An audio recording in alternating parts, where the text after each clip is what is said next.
Memórias de Sherlock Holmes. Silver Blaze. Lamento, Watson, mas preciso ir, disse Holmes quando nos sentávamos para o breakfast certa manhã. Ir? Para onde? Dartmoor King Playlord. Não me surpreende.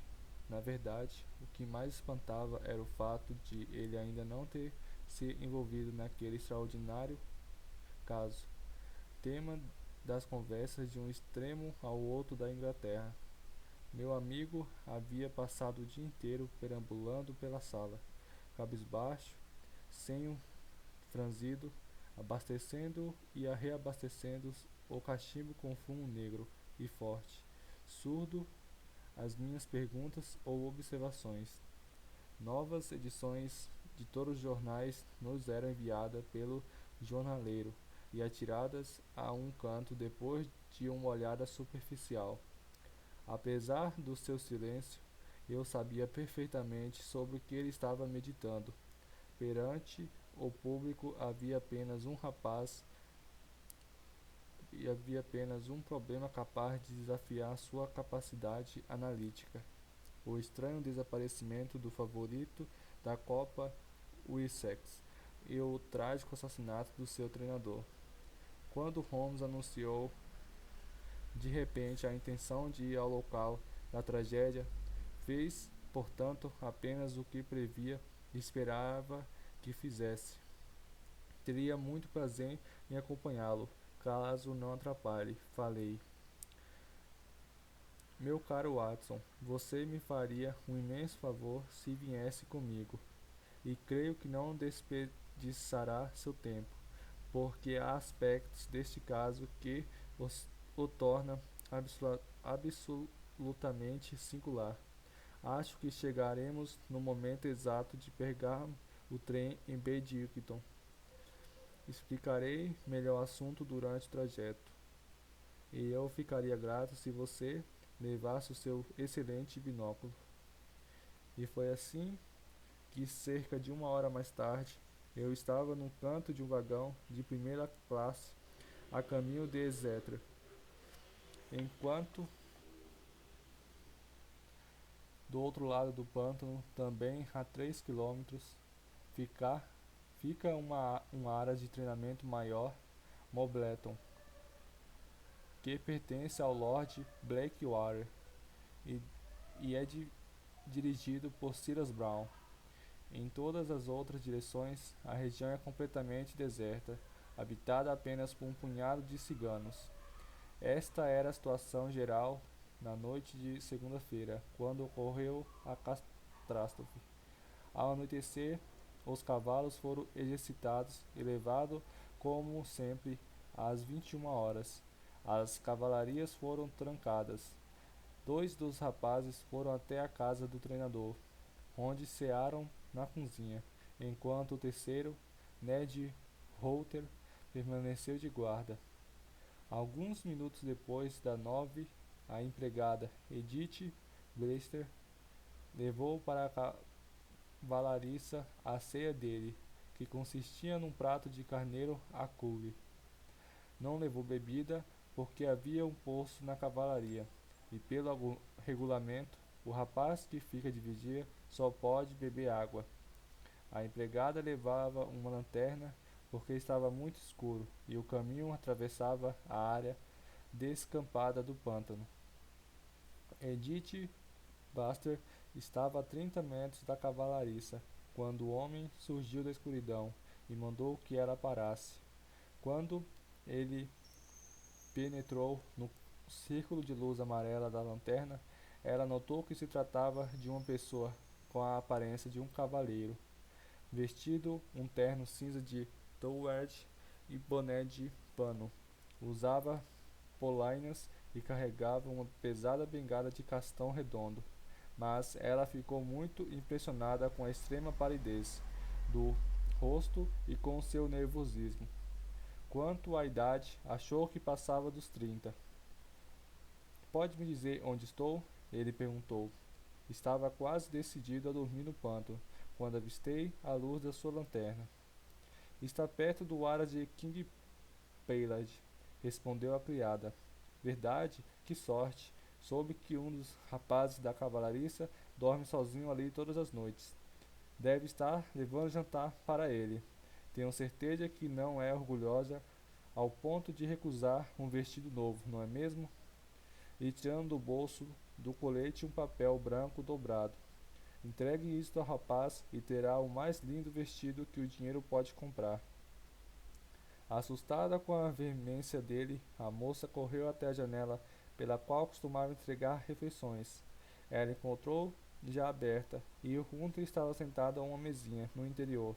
Tinha começado a contar a ele o que havia acontecido, quando o estranho tornou-se a aproximar.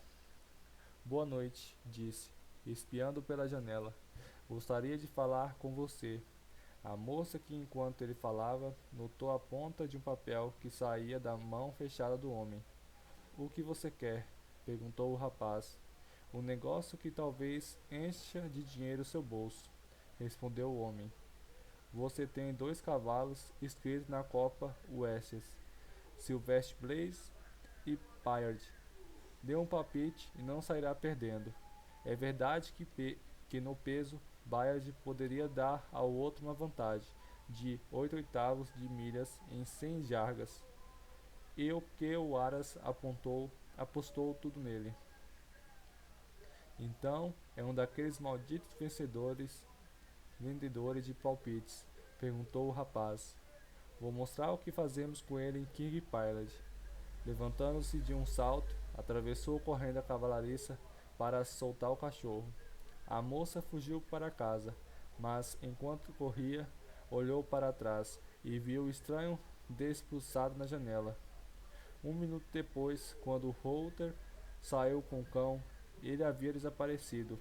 Embora o rapaz tivesse procurado em volta dos prédios, não encontrou nenhum vestígio dele. Um momento, eu interrompi. O rapaz deixou a porta destrancada quando saiu correndo com o cachorro? Excelente, Sr. Watson, excelente, murmurou meu amigo. A importância do detalhe me impressionou tanto que mandei um telegrama urgente a Dartmoor ontem à noite, a fim de esclarecer a questão. O rapaz trancou a porta antes de sair. Quanto à janela, não era suficientemente larga para permitir a passagem de um homem. Ruther esperou até que seu companheiro voltasse e mandou um recado ao treinador, contando o que havia acontecido. Stalker ficou preocupado, embora aparentemente não tinha perdido o verdadeiro significado da ocorrência, mas ficou vagamente inquieto. E a senhora Stalker, acordando a uma hora, viu que ele estava se vestindo. Em respostas às perguntas da mulher, disse que não conseguia dormir, preocupado com os cavalos, e que iria até a cavalariça verificar se estava tudo em ordem. Ela suplicou-lhe que ficasse em casa, porque ouvia a chuva tamborilando nas vidraças. Mas, sem dar ouvidos, ele vestiu o pesado impermeável e saiu. A senhora Stalker acordou às 7 horas e percebeu que o marido não tinha voltado. Vestiu-se depressa, chamou a empregada e dirija-se para cavalariças. A porta estava aberta. Dentro, encolhido sobre uma cadeira, estava Ruther, mergulhando num estado de profundo estupor. A baia do favorito estava vazia e não havia sinal do treinador. Os 2 rapazes que dormiam no celeiro sob a sala de arreios foram despertados rapidamente. Não tinham ouvido nada durante a noite, porque ambos tinham sono pesado. Ruther estava, obviamente, sob efeito de uma droga poderosa, e como não conseguisse extrair dele algo que fizesse sentido, deixaram-no dormir, e os 2 rapazes e 2 mulheres saíram em busca dos desaparecidos. Ainda acreditava na possibilidade de que o treinador, por algum motivo, tivesse levado o cavalo para um exercício matinal, mas subirem a colina próxima à casa, de onde se avista todo o pântano ao redor, não viram o sinal do favorito, mas perceberam algo que a advertiu de que estava diante de uma tragédia. A cerca de 500 metros da cavalariça, o sobretudo de John Stalker pendiam de um arbusto, balançando ao vento. Pouco adiante havia uma depressão circular no solo e no fundo dela encontraram o corpo do infeliz treinador. Tinha a cabeça despedaçada por um golpe violento desferido por um objeto pesado e estava com um ferimento na coxa, um corte longo e limpo, evidentemente causado por algum instrumento muito afiado. Mas era evidente que Stalker tinha se despedido valentemente dos atacantes, pois segurava na mão direita uma faca pequena manchada de sangue até o cabo e na esquerda uma gravata de seda vermelha e preta, que a empregada reconheceu como a usada na noite anterior pelo estranho que estivera nas cavalariças. Hutter, ao voltar a si do estupro, confirmou que era o dono da gravata. Tinha certeza também de que o mesmo estranho, através da janela, havia colocado alguma droga na sua comida, deixando assim a cavalariça sem seu vigia. Quanto ao cavalo desaparecido, havia provas abundantes na lama, que cobria o fundo da depressão, de que eles estivera ali no momento da luta. Mas desde aquela manhã continua desaparecido, e embora tenha sido oferecida uma grande recompensa a quem encontrá-lo, e todos os ciganos de Daltmore estavam alertados, não há notícias dele. Finalmente, uma análise mostrou que o resto da ceia ingerida pelo cavalariço contém uma grande quantidade de ópio. Embora o pessoal da casa tenha comido o mesmo carneiro sem qualquer efeito desagradável. Estes são os fatos principais do caso, sem o acréscimo de qualquer suposição, e narrados de maneira mais objetiva e possível. Vou agora recapitular o que a polícia já fez em relação ao assunto. O inspetor Gregory, a quem o caso foi confiado, é um policial de extrema competência. Se fosse adotado de qualquer imaginação, poderia alcançar os postos mais elevados da profissão. Ao chegar logo, descobriu e prendeu o homem sobre o qual recai naturalmente as suspeitas. Não foi difícil encontrá-lo, porque morava em uma das casinhas nas redondezas. Parece que seu nome é Fitzroy Simpson. É um homem bem nascido e educado, que esbanjou a fortuna do Tuffer e agora se sustenta fazendo algum trabalho discreto e distinto de corretagem de apostas nos clubes esportivos de Londres. Um exame de seu livro revela que as apostas no montante de 5.000 libras foram registradas por ele contra o favorito. Ao ser preso, declarou que fora a Daltmore na esperança de obter informações sobre o cavalo de King Pylade e também sobre Deathrogue, o segundo favorito, que estava aos cuidados de Silas Brown, do Aras de Malpilton. Não e tentou negar que agira na noite anterior, conforme havia descrito, mas afirmou que não tinha más intenções. Desejava apenas obter informações diretas. Quando lhe mostraram a gravata, ficou muito pálido e foi incapaz de explicar sua presença na mão do homem assassinado. Suas roupas úmidas revelavam que estivera sob a tempestade na véspera e sua bengala, uma penague com um castão de chumbo, seria uma arma que, com golpes repetidos, poderiam provocar o ferimento horríveis que havia sido a causa da morte do treinador. Por outro lado, ele não tinha nenhum ferimento, embora a história da faca de Stalker revelasse que pelo menos um dos seus assaltantes deveria apresentar sua marca. Em resumo, este é o caso, Watson, e se você puder me ajudar a esclarecer alguma coisa, eu ficarei eternamente grato.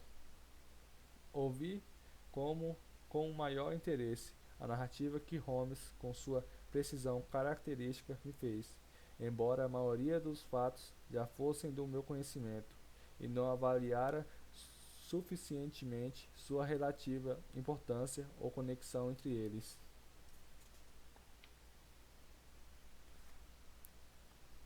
Não seria possível que o corte em Stalker tivesse sido causado por sua própria faca, em consequência das convulsões decorrentes de qualquer ferimento no cérebro.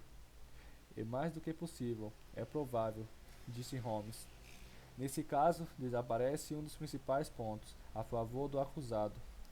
Ainda assim, não consigo compreender qual é a teoria da polícia. Temo que seja qual for a teoria que apresentarmos, haverá sérias objeções a ela, replicou meu amigo. A polícia imagina, suponho, que Fitzroy Simpson, depois de colocar a droga na comida do rapaz, conseguiu de algum modo uma dúplica da chave. Abriu a porta da estrebaria e retirou o cavalo com a intenção de fazê-lo desaparecer. Os arreios sumiram, de modo que Simpson deve tê-los colocado no animal, deixando a porta aberta. Ele estava conduzindo o cavalo pelo pântano, quando encontrou ou foi alcançado pelo treinador. Houve uma luta naturalmente. Simpson estourou os miolos do treinador com sua bengala pesada, sem receber qualquer ferimento da faquinha que Stalk usou para se defender. Em seguida levou o cavalo para algum esconderijo, e é possível também que o animal tenha fugido durante a luta e esteja vagueando pelo pântano. Este é um caso com a polícia o vê. Por mais improvável que pareça, todas as outras explicações são mais improváveis ainda. No entanto, vou verificar rapidamente a questão quando estiver no local, e até lá não vemos como podemos fazer algum progresso. Já era noite quando chegávamos à cidadezinha de Tavistock, que fica como um relevo no escudo, em meio ao amplo círculo de Dartmoor. Dois cavaleiros nos aguardavam na estação. Um era alto e louro, cabeleira e barbas leonidas, olhos, olhos azuis penetrantes. O outro era baixo e vivo, de aparência esmerada e elegante, usando casaco longo e polainas e ostentando monóculos e suíças pequenas e bem cuidadas. O último era o coronel Ross, que conhecido desportista, e o primeiro, o inspetor Gregory, um homem que estava adquirindo fama rapidamente no corpo de detetives da polícia inglesa. Estou encantado em vê-lo aqui, Sr. Holmes, disse o coronel. O inspetor fez tudo o que se podia sugerir, mas não deixarei pedra sobre pedra para vingar o pobre Stalker e recuperar o meu cavalo. Alguma nova ocorrência? Perguntou Holmes. Lamento dizer que fizemos pouco progresso, respondeu o inspetor. Temos uma carruagem lá fora, e como acredito que gostaria de ver o local antes de escurecer, podemos conversar no trajeto. Um minuto depois, estávamos instalados num confortável landau e atravessando a pitoresca e, a antiga cidadezinha de Devonshire. O inspetor Gregory estava mergulhando no caso e despejou uma torrente de observações que Holmes intercalava com uma ou outra pergunta ou interjeição. O coronel Ross recrutou-se, com os braços cruzados e o chapéu caído sobre os olhos, enquanto eu escutava, interessado, o diálogo entre os dois detetives.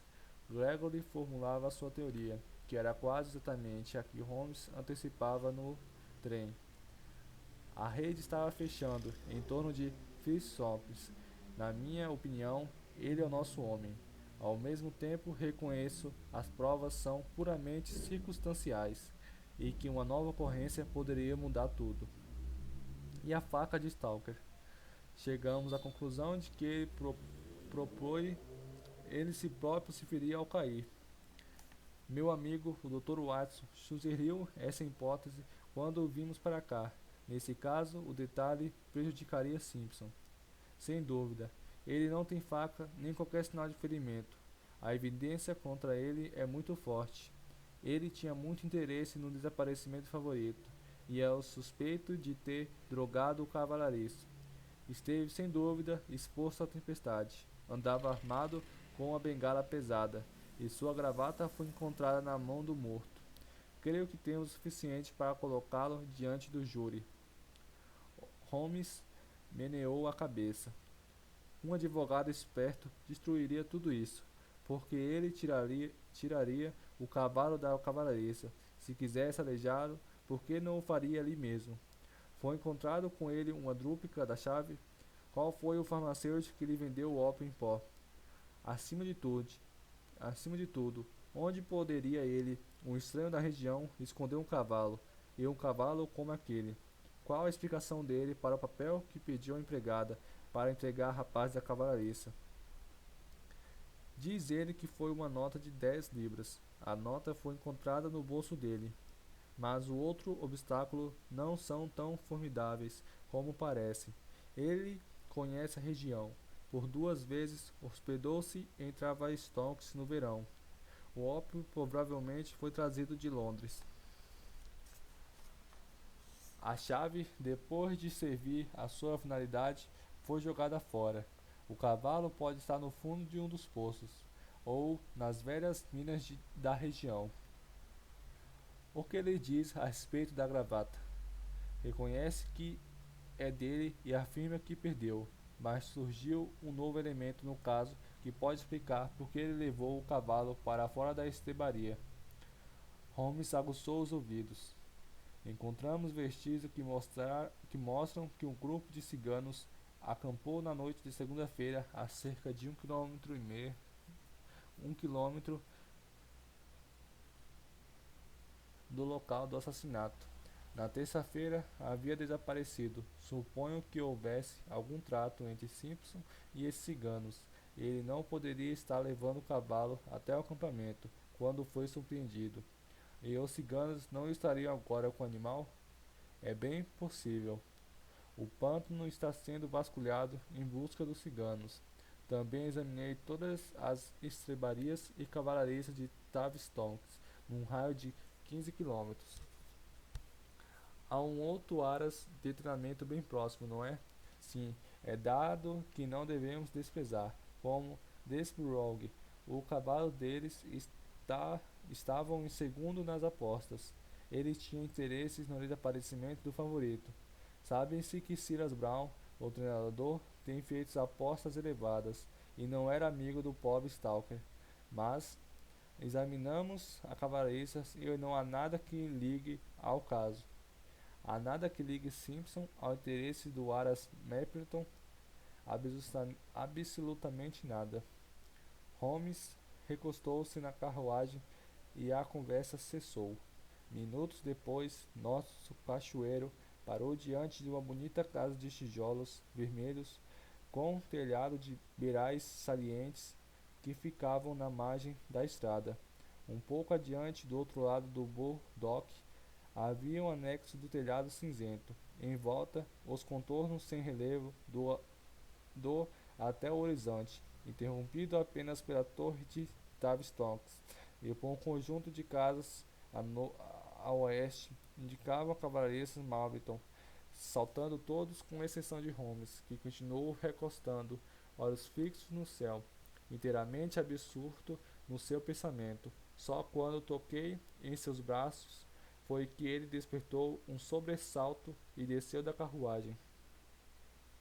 Desculpe-me, disse, virando-se para o Coronel Ross, que olhava surpreso. Estava devaneado. Havia um brilho em seus olhos e uma excitação contida nas suas atitudes que me convenceram, habituando como eu estava ao seu jeito, de que encontrara uma pista, embora não pudesse imaginar onde. Prefere ir logo ao local do crime, Sr. Holmes? Perguntou Gregory. Acho que prefiro ficar aqui mais um pouco, revelando alguns detalhes. Stalker foi trazido para cá, eu presumo. Sim, está lá em cima. A inquisição será amanhã.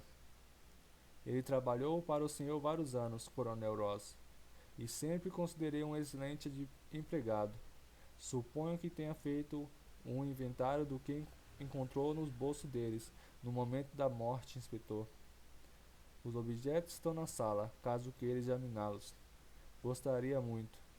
E estamos todos na sala da frente, e nos sentávamos em volta da mesa, enquanto o inspetor abria uma coisa de metal e colocava diante de nós uma pequena pilha de objetos, uma caixa de fósforo, um toco de vela, um cachimbo ADP de raiz de uze branca, uma bolsa de pele de foca contendo alguns gramas do fumo Cavendish Long Cut, um relógio de prata com corrente de ouro, 5 soberanos de ouro, um estojo de lápis de alumínio, alguns papéis e uma faca de cabo de marfim, de lâmina muito delicada e fixa, com a marca Weiss e Co. Londres. Uma faca pouco comum, disse Holmes, examinando-a com atenção. Como está manchada de sangue, presumo que seja a faca encontrada na mão do morto. Watson, isto é especialidade sua, com certeza. O que achamos da faca de catarata? Eu disse. Foi o que eu pensei, uma lâmina muito delicada, destinada a trabalho muito delicado. É um objeto estranho para o homem carregar numa saída que prometia problemas, principalmente porque não se fechava dentro do bolso. A ponta estava protegida por um disco de cortiça, que encontramos ao lado do corpo, disse o inspetor. A mulher de Stalker disse que a faca estava havia dias na penteadeira e que ele a pegou quando saiu do quarto. Como arma não era grande coisa, mas talvez tenha sido a melhor que ele conseguiu encontrar no momento. É possível? E estes papéis? 3 deles são recibos dos fornecedores de feno. O outro é uma carta de instruções do Coronel Ross. Este é a conta de uma costureira, no valor de 37 libras e 15 pence, enviada por Madame Lesourier de Bourg Street, para Williams, Derbyshire. A senhora Stalker disse que Derbyshire era amigo do seu marido e às vezes a correspondência dele era endereçada para cá. A senhora Derbyshire tem gostos dispendiosos, observou Holmes, olhando para a conta. 22 guinéus é uma quantia elevada por um único vestido, mas parece que não temos mais nada para descobrir aqui, e podemos ir até o local do crime. Enquanto saímos da sala, uma mulher que devia estar esperando nos corredores aproximou-se e pôs a mão no braço do inspetor. Tinha fisionomia abatida, magra e ansiosa, com marca de uma dor recente. Pegaram os criminosos? Já o encontraram? Perguntou ofegante. Não, senhora Stalker, mas aqui está o Sr. Holmes, que veio de Londres para nos ajudar. Faremos tudo o possível para encontrá-lo. Tenho certeza de que conheci em Birmingham, no Garden Party, há algum tempo, Sr. Stalker, falou Holmes. Não, senhor, deve estar enganado. Ora, eu serei capaz de jurar. Usava um vestido de seda branca, enfeitado com a pena de pavão. Nunca tive um vestido assim, senhor. Ah, então estou enganado. E com um pedido de desculpas, Holmes saiu atrás do inspetor. Depois de uma curta caminhada, chegamos à depressão do terreno onde fora encontrado o corpo. Na borda ficava a moita onde o casaco havia sido pendurado. Não ventava naquela noite, segundo eu soube, observou Holmes. Exato, mas chovia muito. Nesse caso, o sobretudo não foi tirado pelo vento sobre a moita, e sim colocado ali. Sim, foi colocado sobre a moita. Isso me interessa bastante. Percebo que o sol tem numerosas marcas de pés, sem dúvida. Muita gente esteve aqui desde a noite de segunda-feira. Um pedaço de tapete foi colocado aqui ao lado, e todos nós ficamos sobre eles. Excelente. Nessa cola trago as botas que Stalker calçava, um dos sapatos de Fitzroy Simpson e uma ferradura de Silver Blaze. Meu caro inspetor, o senhor se supera. Holmes pegou a sacola, desceu até o fundo da depressão e empurrou o tapete mais para o centro. Em seguida, deitando-se de bruços, queixo apoiado nas mãos, examinou atentamente a lama pisada. Ora! Exclamou de repente. O que é isto? Era um fósforo de cera, meio queimado e tão recoberto de lama que ao princípio parecia uma lasca de madeira. Não, não sei como me escapou, disse inspetor aborrecido. Estava invisível, enterrado na lama. Só o encontrei porque eu estava procurando. O que? Esperava encontrá-lo? Achei que seria provável. Tirando as botas da sacola, comparou as marcas de cada uma com as pegadas impressas no solo.